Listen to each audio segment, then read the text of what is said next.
आप ना किसी को अपने मन का पहनने दे सकते हैं, ना उसको आप किसी मन का खाने दे सकते हैं, ना घूमने दे सकते हैं। क्या चल रहा है इस देश के अंदर? उम्मीद ये करते हैं कि हमें डेट बताएं, टाइम बताएं, कब तक इसको करके कहीं ना कहीं प्रकाशित करेंगे।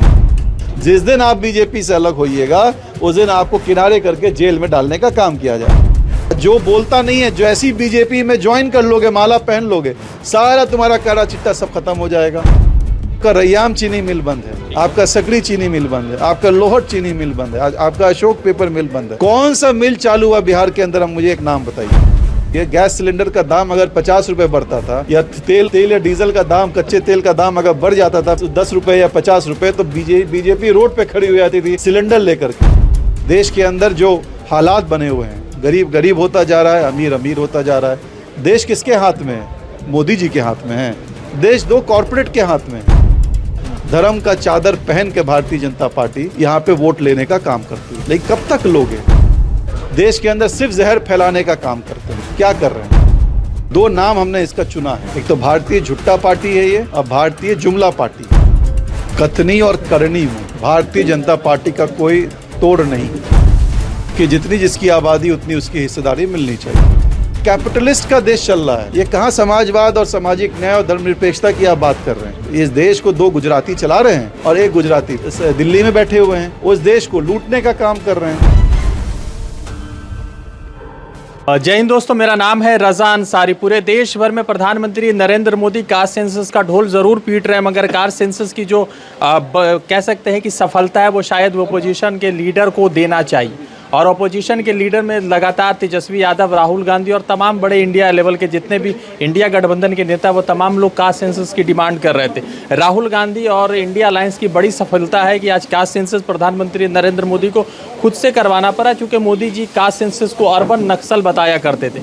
फराज फातमी साहब अशरफ अली फातमी पूर्व केंद्रीय मंत्री के बेटे हैं, क्यूटी विधानसभा से पूर्व विधायक है और राष्ट्रीय जनता दल से तेजस्वी यादव से जुड़े हुए। सबसे पहला सवाल सर कि कास्ट सेंसस प्रधानमंत्री नरेंद्र मोदी की सफलता है या विफलता है? सबसे पहले मैं अपने नेता तेजस्वी यादव जी को और अपने गार्जियन श्री लालू प्रसाद जी को शुक्रिया अदा करता हूं कि ये जो 90 से लड़ाई हमारी पार्टी जनता दल रही हो या आज राष्ट्रीय जनता दल रही हो, सड़क से लेके विधानसभा से लेके पार्लियामेंट तक हम लोग जो भी फोरम हमें मिला, उस फोरम पे हम लोगों ने इस आवाज़ को उठाने का काम किया।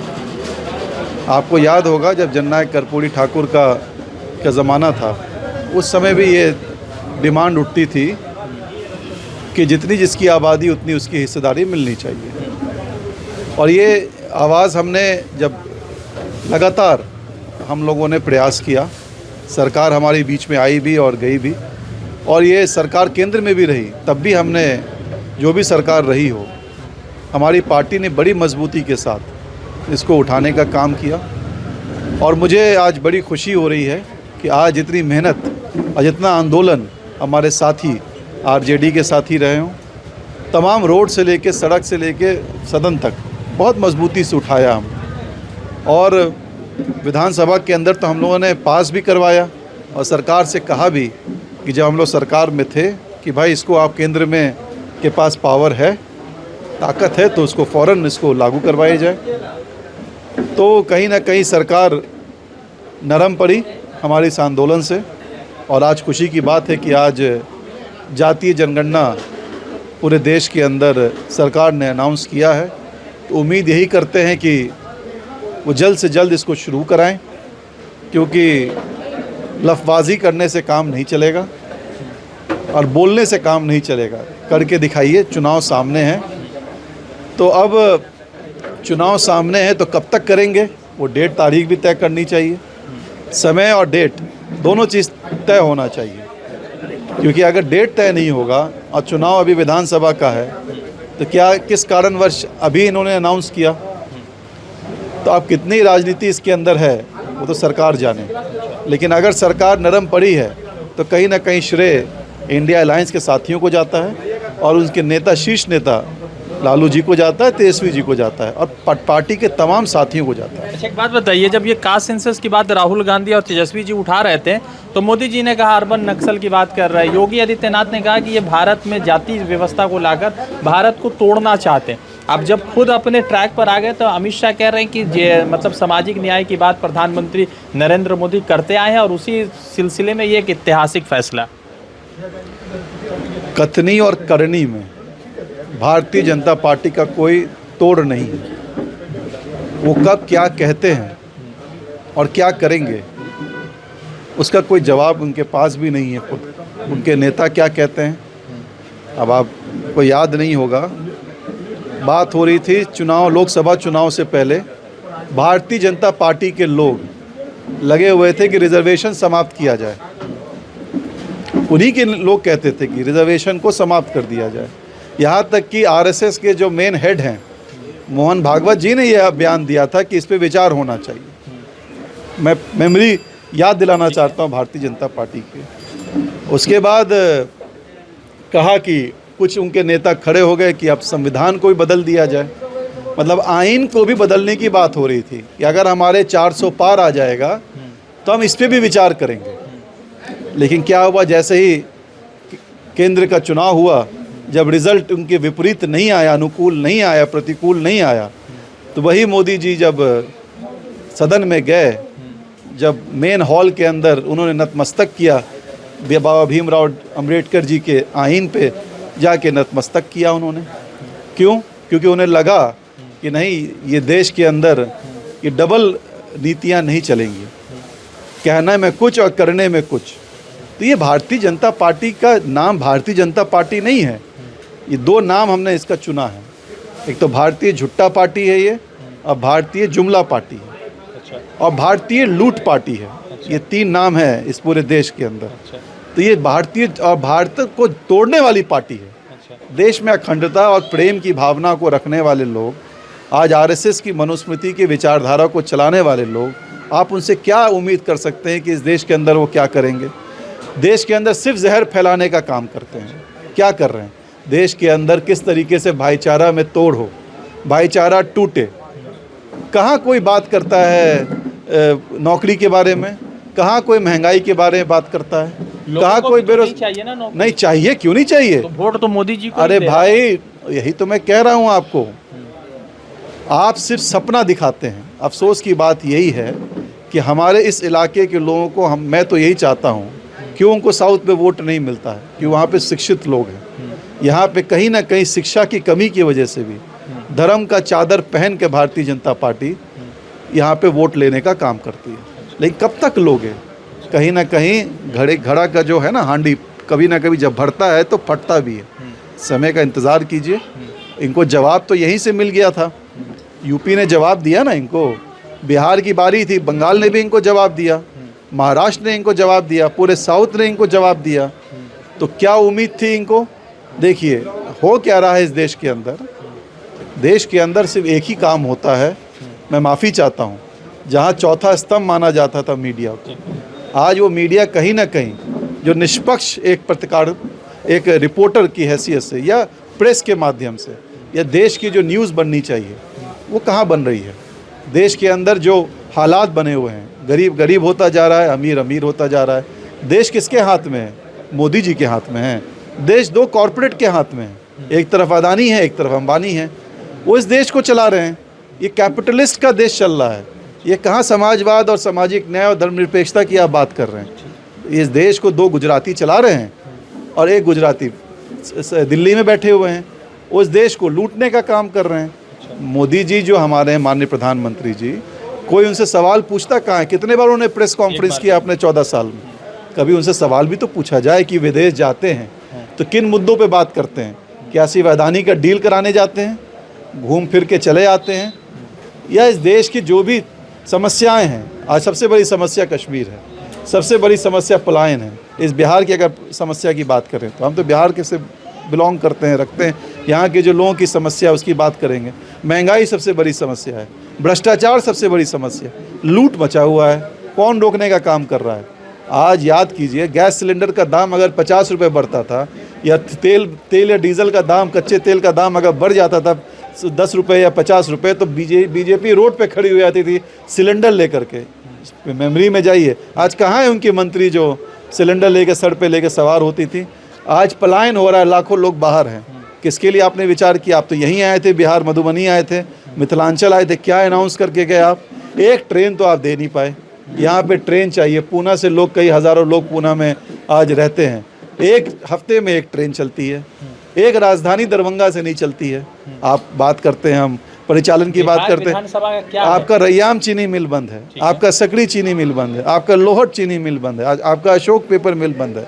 कौन सा मिल चालू हुआ बिहार के अंदर? हम मुझे एक नाम बताइए। बिहार विधानसभा में तेजस्वी यादव आ रहे हैं, यानी कि इंडिया अलायंस आ रही है, या मतलब उस तरह 2020 वाला? आंधी के साथ आएगी, तूफान के साथ आएगी, मतलब क्योंकि गरीब लोगों को उन पे भरोसा है, युवाओं को उन पे भरोसा है, सामाजिक न्याय की विचारधारा रखने वाले जो लोग गांव में बसते हैं उनको उस पे भरोसा है कि कम से कम वो बिहार में बदलाव चाहते हैं। बिहार को बदलने का मतलब ये नहीं है कि बिहार की विचारधारा के साथ साथ सामाजिक न्याय के अंदर साथ साथ जो यूथ को अपग्रेड करना है, मेन चीज़ वो है, उस पर फोकस वो करते हैं। आप याद कीजिए ना भाई, बिहार का आज कितना साल हो गया उड़ीसा से और झारखंड से सेपरेट हुए। इस बिहार के अंदर 14 साल से सरकार में है एनडीए की, आज से तो नहीं। आप इल्ज़ाम लगाते हैं 14 साल पहले क्या था भाई, बजट क्या था 14 साल पहले? आप कहते हो इतना करोड़ खा गया, तुम तो हज़ारों करोड़ खा गए। वो तो बेचारे मुख्यमंत्री जब थे लालू जी, उस ज़माने की फ़ाइल नहीं, वो तो जगन्नाथ मिश्रा जी की फ़ाइल है। जब ये केस मामला हुआ था तब भी आपने उनको फंसा दिया, उस बेचारे को केस पे केस लाद दिया आपने। तो आप क्या करना चाहते हो? किसी जो आदमी काम करना चाहता है या ज़्यादा बोलोगे उस पर ईडी सीबीआई इनकम टैक्स का रेट पड़वाओगे, उस पर तो रेट पड़वा रहे हो आप। और जो बोलता नहीं है, जो ऐसी बीजेपी में ज्वाइन कर लोगे, माला पहन लोगे, सारा तुम्हारा काला चिट्टा सब खत्म हो जाएगा। अब याद कीजिए आप, अजीत पवार साहब को यही हमारे साहब जो हैं नहीं मोदी जी ने, अमित शाह जी कहते थे कि इनके ऊपर तो श्वेत पत्र आना चाहिए, वाइट पेपर आना चाहिए असेंबली के अंदर। 26,000 करोड़ का घोटाला कर दिए। हेमंत बिस्वा शर्मा कहा कि इन्होंने अरबों रुपए का घोटाला कर दिया, इनको जेल में डालना चाहिए। इतिहास याद कीजिए, ये जो आपके झारखंड के पूर्व सीएम जो थे हमारे मुंडा जी थे, क्या नाम था? मधु कोड़ा। उनको क्या क्या नहीं कहा इन्होंने, उनकी बीवी को किससे टिकट मिला। आप भाई इतिहास को समझिए। आप जैसे ही आप बीजेपी में ज्वाइन कीजिएगा, आप वॉशिंग मशीन की तरह धुल करके साफ़ हो जाइएगा। जिस दिन आप बीजेपी से अलग होइएगा उस दिन आपको किनारे करके जेल में डालने का काम किया जाए। आज क्या हो रहा है? जो आवाज़ उठा रहा है, मुझे तो अफसोस होता है जो हमारे पत्रकार यूट्यूबर्स, उन पे FIR करके उनका सारा चैनल ही बंद कर दिया। एक राठौड़ जी हैं, 4 PM हो, एक हमारी महिला बेचारी गायिका हैं राठौड़ जी, वो अपने गायिका में उन्होंने क्या शब्द का इस्तेमाल किया, उन पे 14 FIR कर दिया आपने। तो मतलब आप स्वतंत्रता जो होती है, आज़ादी क्या होती है, डेमोक्रेसी की परिभाषा क्या है, या आइन की परिभाषा, आप जो कहते हैं आइन क्या होता है या कॉन्स्टिट्यूशन क्या होता है, यही परिभाषा है। आज़ादी बोलने की, आज़ादी घूमने की, आज़ादी खाने की। आप ना किसी को अपने मन का पहनने दे सकते हैं, ना उसको आप किसी मन का खाने दे सकते हैं, ना घूमने दे सकते हैं। क्या चल रहा है इस देश के अंदर? एक समाज के, एक परिवार के और एक समुदाय के लोगों पे आप हिट कर रहे हैं और सिर्फ मज़ा ले रहे हैं और कुछ नहीं। आपको क्या मतलब है 3 तलाक से? क्या आपको बहुत बड़ी चिंता होगी मुसलमानों से? क्या आपको चिंता होगी लव जिहाद से, घर वापसी? क्या आप करना चाह रहे हो? आपको चिंता होनी चाहिए कि चीन घुसाया देश के अंदर, हज़ारों किलोमीटर, 2,500 किलोमीटर अंदर घुसाया देश के अंदर। आपके पास उसकी बात सदन के अंदर बात करने की आपके पास हिम्मत नहीं है कि कितना घर बना लिया उन्होंने। आज टेररिज्म पे आपने कहा था काला धन बंद हो जाएगा, ये बंद कर दो, नोटबंदी कर दो। आज भी टेररिज्म कश्मीर के अंदर आज भी ज़िंदा है, आज भी ज़िंदा है। कहीं ना कहीं नक्सलवाद भी आज भी ज़िंदा है, कहीं ना कोई बाहर की कंट्री उसको सपोर्ट कर रही है। कौन आपके साथ खड़ा है? लेकिन क्या है साथियों कि आज आप देश के अंदर एक तरीके से आपातकाल है, समझते हैं, एक इमरजेंसी है, मतलब अनडिक्लेयर्ड इमरजेंसी है। आप बोल नहीं सकते, आप पहन नहीं सकते, आप खा नहीं सकते। ज़्यादा बोलिएगा तो FIR होगा, ज़्यादा बोलिएगा तो जेल में डाला जाएगा। आपको अगर रहना है इस देश में तो चुपचाप रहिए जब तक ये सरकार चल रही है, लेकिन कब तक आप किसी को चुप रखोगे? सेंसस के बाद तेजस्वी यादव कितने सीटों पर, 240 सीटों में कितनी सीटों पर इंडिया अलायंस की आ रही है? जनता मालिक है। अच्छा, कोई किसी का प्रेडिक्शन नहीं कर सकता कितने सीट किसको आएगी। मतलब जो आप देखिए, मैं आपको बता रहा हूँ, जनता मालिक होती है। जनता चुनती है अपने रिप्रेजेंटेटिव को, जनता चुनती है अपनी सरकार को, किसको सरकार में लाना है। अब लड़ाई आपको दिख रहा है सिर्फ एक और एक के बीच में लड़ाई है। एक तरफ तेजस्वी जी लीड कर रहे हैं, एक तरफ बीजेपी है। तीसरे तो हमारे पलटू चचा तो अब बीमार बेचारे, दुआ करते हैं कि स्वस्थ हो जाएं, उनकी तरफ ध्यान ही नहीं है बीजेपी का। उनके ऊपर कंधे रख के गोली चलाने का काम कर रही है भारतीय जनता पार्टी। वोट ले लो, फिर एक नाथ शिंदे जैसा हाल कर दो इनका। तो ये तो हाल में लगे, अभी बीमार है, दवा पे हैं बेचारे। तो आप हम तो सोच ही रहे हैं कि हम फुल मैंडेट से आएंगे। उम्मीद तो यही करेंगे, जनता बदलाव चाहती है। हम तो वोट ही मांगेंगे बदलाव के लिए, हम तो वोट मांगेंगे तेजस्वी के हाथ में जाने के लिए। युवा के हाथ में आज एक बार मौका मिलना चाहिए युवा को भी, तो क्यों नहीं करेंगे।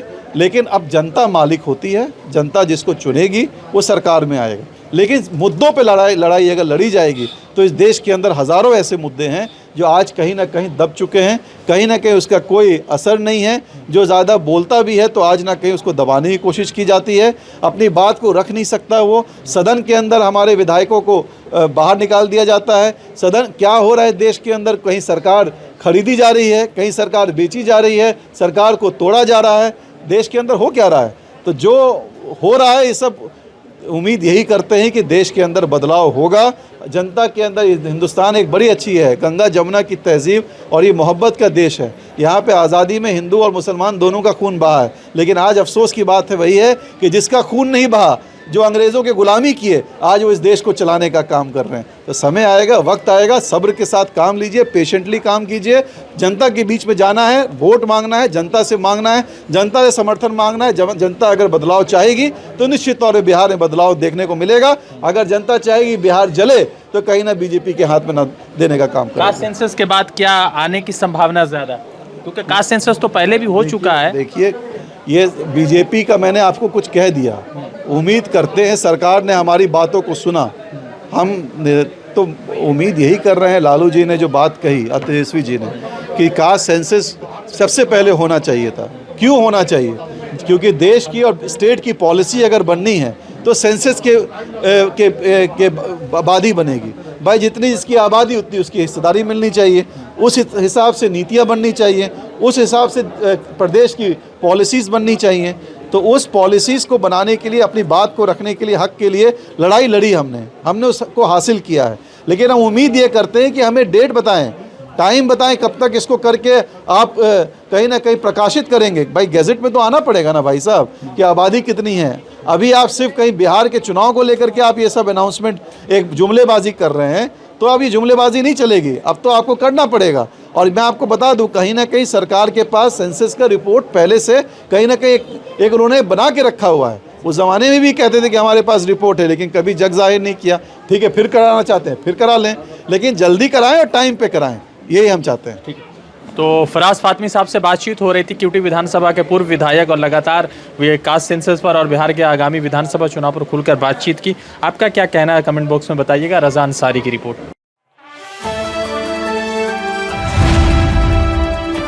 द इंडियन खबर, सच आपके सामने।